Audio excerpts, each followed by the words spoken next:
Sushant, hi. Thank you so much for making time and speaking with ET now.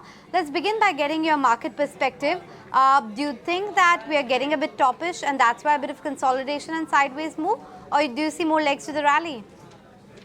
Yeah, so the rallies, I would say, just started. We had almost 1.5 years of lull between September 21 and March 23. And we have now seen a new rally starting from April this year. So the rally has just started probably. If you look at the previous rally, just looking at Nifty, pre-COVID, we were slightly short of 12,000 and we peaked out to more than 18,000 by September 21.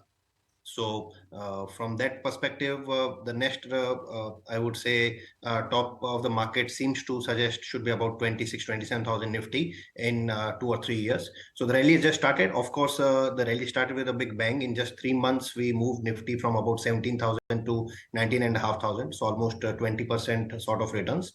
But the rally is here to stay. There will always be short-term volatility, and at times market will be consolidating at a range which it has been for last 1.5 months. We are between 19 and 20 or thousand, yet to peak out to 20,000, but still between 19 and 20, it's almost 1.5 months. So, but we expect that this rally to continue for a long period of time from here on. Okay, so the conviction is clear. The rally is going to continue for a long time. We had already seen a big sprout per se from March lows to June onwards, a bit of a sideways move, but the overall long-term rally really continues. That's the view coming in from Sushant. But let's break it down, Sushant, in terms of the move that we have seen in the last 3-4 months. It was largely led by the outperformance in mid caps and small caps, while large caps are on the back foot. Whether you call it on account of the corporate restructuring, etc., which was underway in a lot of them. But going forward, do you see strength continuing with the broader markets, or do you see leadership coming back to the large caps as well?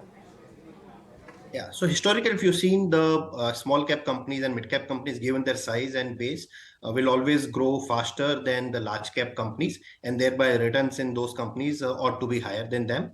Last 6 months, it has been quite bullish on the small cap and mid cap segment, naturally compared to large caps, but they were rogered down that much as well prior to that.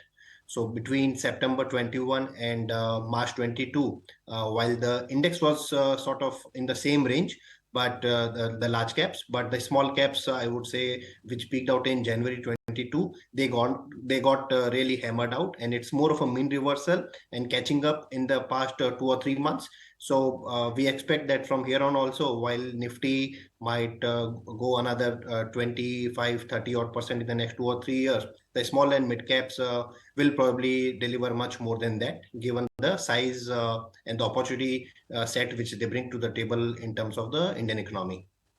Okay, so broader markets are likely to outperform at least on an absolute return basis.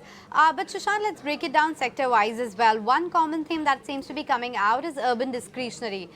The premium segment, whether it's watches or cars, premium real estate, even urban discretionary in terms of hospitality, aviation, etc., has been booming. What's the best way to play this theme, you believe?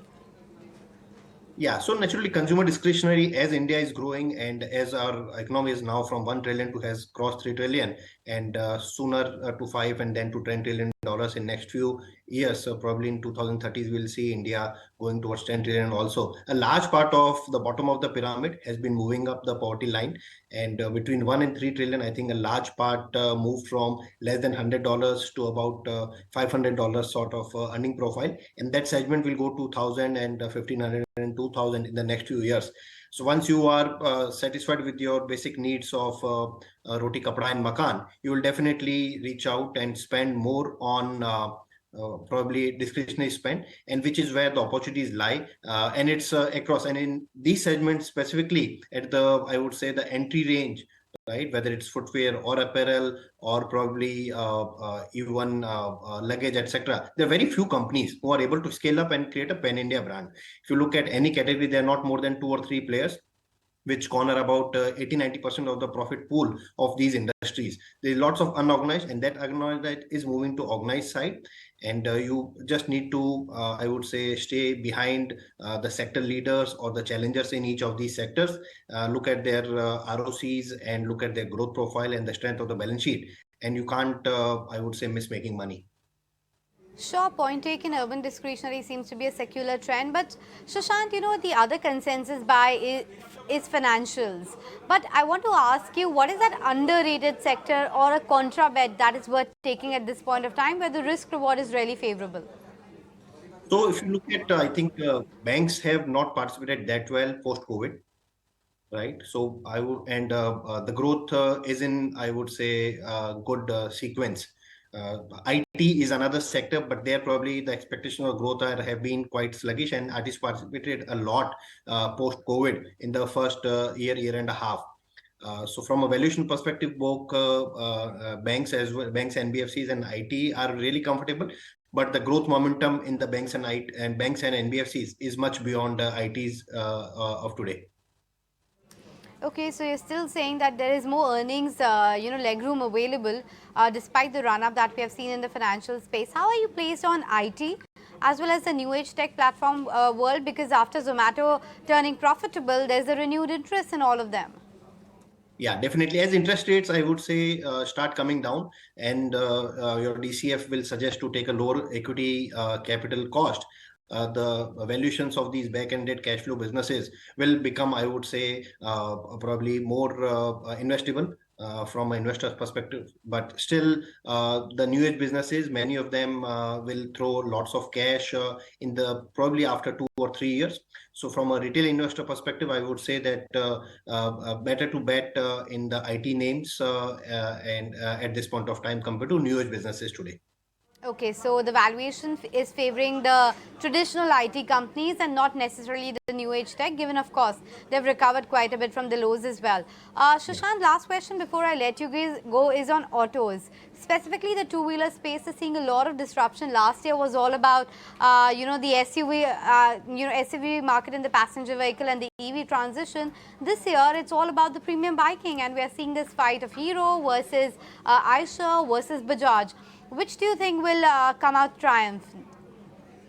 Yeah, so whenever a new segment gets picked up, and you can look at different industries, not just autos, but you look at how it played out in the innerwear segment a few years back, or how it played out into tile segment, yeah, I think few years back. Similar segment we are noticing in the two-wheeler industry, where the premiumization story, which few of the players have been leading for last 10, 15 years and have created the segment. Suddenly everybody is interested, but you look at the core of the business and the large part of the value of most of these companies coming from their premium portfolio, how big or small it is. And you'll realize that for players who have already a large premium segment, which is bulking up probably about 80-90% of the revenues, those will become much larger and become more beneficiaries of this premiumization story compared to entry level bike players who are now transiting into the premium, because the premium bike segment will still remain a very small part of their portfolio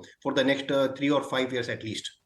So the bulk of the value will still be from the entry level bikes and scooters for these players.